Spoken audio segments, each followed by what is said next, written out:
So once you pull everything out of the box or the bag, you're gonna see a bunch of pieces like this.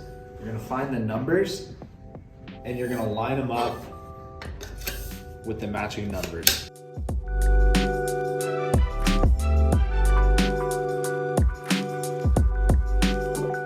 So if you're short like me, make sure to put the top piece on first.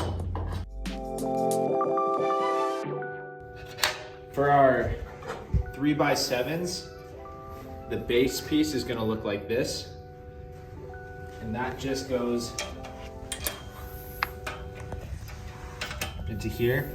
This is where the zipper of the pillowcase is gonna go against. The last thing we have is a support bar. If you're using a 10x7 or 8x8, the piece is gonna be vertical, but for our more narrow pillowcase walls, the support brace is gonna be in the middle. Last thing you're gonna do is take the pillowcase, that's why we call it a pillowcase wall. You can tip this down,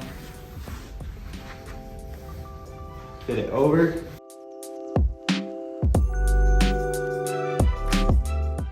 And make sure it's all the way tight, or else you might have some difficulty putting on or zipping up the bottom. And then just connect the zipper at the bottom. That's how you set up the pillowcase walls.